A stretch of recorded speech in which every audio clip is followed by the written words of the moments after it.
Guys, Johnny Somali, the most hated streamer, just pled guilty to 3 criminal charges in South Korea. This means he faces up to 10 years in prison. It's not every day you see someone willingly walk into their own downfall, live streamed frame by frame. But that's exactly what Johnny Somali did. One of the most disliked IRL streamers on the planet has officially spiraled into the deepest mess imaginable. And not only has he ruined his life chasing internet clout, he's done it in one of the worst places possible, South Korea. You'd think after getting slapped with multiple criminal charges, a sane person would lay low. Not Johnny. He doubled down. Actually, no.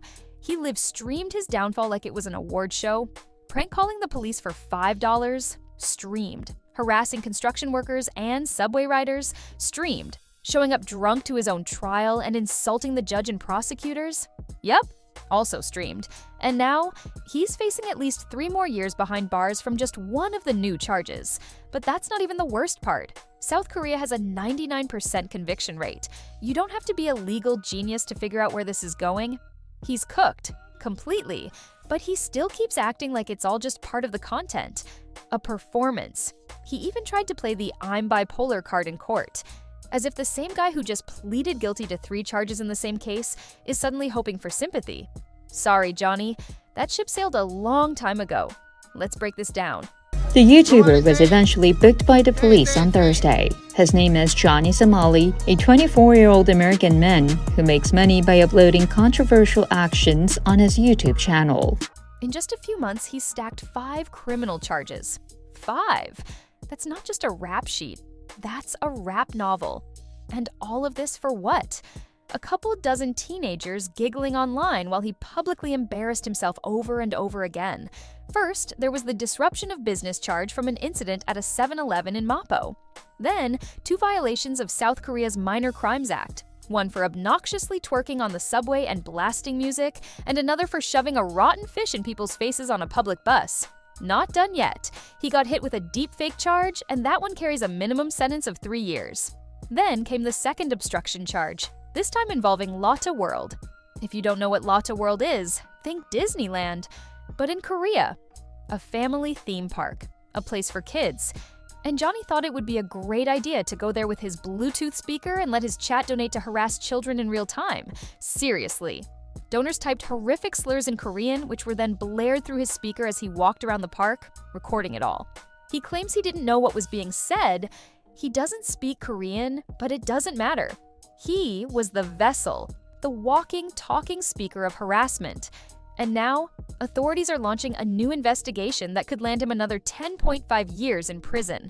Add that up and we're talking over 20 years in a Korean prison. This is no longer about content. This is criminal. Now, instead of getting serious, Johnny made things worse. Again, he live-streamed a private meeting between his public defender and his so-called real lawyer. The guy just doesn't get it. He keeps leaking information from inside the legal proceedings because he doesn't understand Korean. But everyone else does. Korean speakers online are translating everything he accidentally reveals, including the part where the lawyer tells Hank, the friend helping him, that he needs to shut up and stop trying to talk over him. Oh, and about that new real lawyer. According to legal analysts, the guy is basically the Korean version of Saul Goodman from Breaking Bad. A strip mall lawyer with little experience, not even registered in the correct legal district for Johnny's case. He doesn't even seem to understand how cases merge across districts. It's a disaster. Absolute chaos. Meanwhile, the prosecutor trying to lock Johnny up, one of the top 10 prosecutors in all of South Korea. You can't make this up. A clown show defense versus elite-level prosecution? Guess who's gonna win? And to make matters worse, when his lawyer finally tried to meet with the prosecutor to beg them to drop the deepfake charge, it was too late. The charge had already been indicted. Case moved to the Western District. Done deal. They were trying to negotiate after the decision had already been made. It's laughable. Johnny's entire legal strategy is being live-streamed and ruined in real time.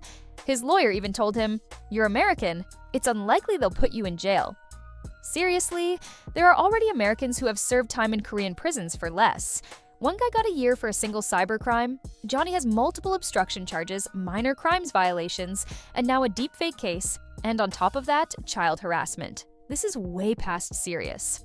Looks like Johnny Somali, the rage baiter, might be getting banned from South Korea. Johnny Somali, who all within a week of getting sucker punched while he was live streaming, and then just days ago getting tracked down by multiple Korean online streamers who found him because of his live streams, and another Korean guy out of nowhere just jumps him, chases him down to the ground. Then that guy proceeds to beat Johnny Somali's friends, including Hank Yu, who is known online as the Asian White and was deported from the United States a couple of years ago because he lied on the forum stating that he was an American citizen when he is not. In fact, it's even being reported in Korean media that Korean netizens got together and put together a 2 million Korean won bounty, which equals out to be just under $1,500 US. Even worse, Johnny isn't just clueless, he's being defiant. After everything, after all the courtroom chaos, leaked meetings, and outrageous stunts, he still says he has zero regrets. Zero. He laughs when asked if he feels bad for anything he's done. He says the clips make him laugh. No remorse, no apology. He's taunting the very system that's about to lock him up. And it doesn't stop there. He wants to show up to his next trial dressed in a Kanye West-style fashion gown. Why? Because no one else is doing it. Because he wants attention. Because even with his freedom on the line, he cares more about being edgy than being free. The last time Korean reporters showed up, he flipped them off and shouted, "I love North Korea." He's not just throwing away his chances, he's lighting them on fire. At this point, Johnny's not just a streamer, he's a cautionary tale. A walking example of what happens when you value internet fame more than real life. He thinks this is a game. But South Korea? They're not playing. And now, with this new investigation into child harassment, the hammer might finally come down. The worst part? It's all on camera. All the prosecutors have to do is hit play. There's no detective work needed. He documented his crimes himself. As of now, his trial is delayed again. And that means more time, more legal fees, and more headaches for his friend Hank, who's still footing the bill. But even Hank can't save him now. Johnny's heading down a road with no return. He wanted to be famous. He wanted to be bold. He wanted everyone to look at him. Well, Johnny, you got your wish. Everyone's watching, but not for the reasons you hoped. They're not cheering. They're shaking their heads. You built your identity around pushing boundaries, but now those boundaries are bars. And soon, when you're behind them, there'll be no live chat to hype you up. No donations, no shock value, just silence. Cold, echoing silence in a cell where no one is watching. Johnny Smiley's story isn't just about one man's downfall, it's a brutal reminder of what happens when internet fame is chased without limits. He turned his life into a circus, streaming every reckless move, every insult, every moment of chaos. And now, he's facing the consequences, potentially over 20 years in a South Korean prison. No remorse, no self-reflection, just an endless need to provoke. For views, for clout, for nothing that lasts. But here's the truth. Views fade, hype dies, and the internet moves on. What's left behind are the real-world consequences. Legal charges, burned bridges, a reputation destroyed.